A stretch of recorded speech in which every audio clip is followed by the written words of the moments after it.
might want to come, you know what I'm saying? That's looking at them like, oh, they hella unprofessional up there. Nah, that was me, you know what I'm saying, being a hothead, and a nigga called me a bitch, so I just had to, I don't think that shit was cool, though. You feel me? I just want to lay that out there. Like, I don't think that shit was cool.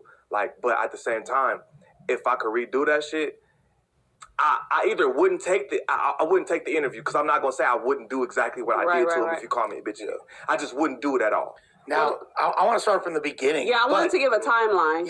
For the people who don't know exactly what went down. But before we get into that, I do want to say, you being a currently active rapper, it kind of puts you in a very different position. Because I would have never been able to live it down. Right. Yeah. I would have always heard about that shit. Definitely. That wouldn't have went good. Even if you were like, oh, okay, that's cool, but let's talk about it outside. It's still like, he just got called a bitch. I couldn't win for losing. Yeah. I couldn't win for losing. That's why I would say the only way I could win was to not do the interview. I think everybody equally agreed that it was a lot, but at the same time, everybody understood. Right. Like, the nigga asked for it. And he came with a whole different energy. Like, I'm always keep my same shit. Let's get a timeline. So you and Sharp sat down with this 19-year-old quote-unquote pimp from Orange County. Y'all had a conversation with him. At some point, he went on a podcast called Drinks with Jinx. Shout out to Jinx.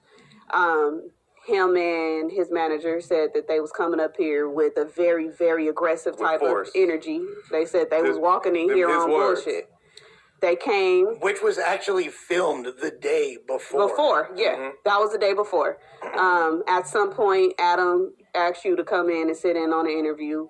Boom, y'all sat down. There was a conversation that happened before the cameras came on. Can we get into that? Or go ahead.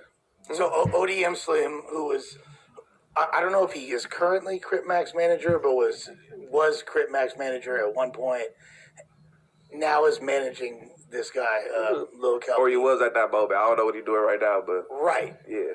Now, he approached you before the interview. I approached him. Okay. Let's set it straight. Let the record reflect. I approached him. Nobody approached me. I seen him sitting in the lobby. I approached him.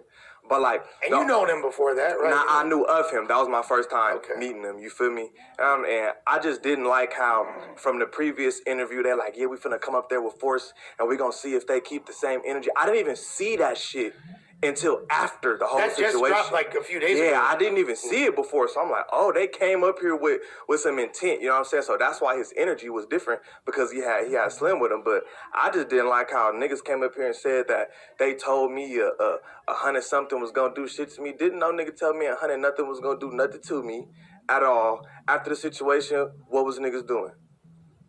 Well, before we even get into that, what was the conversation about? Well, he had told me, like, it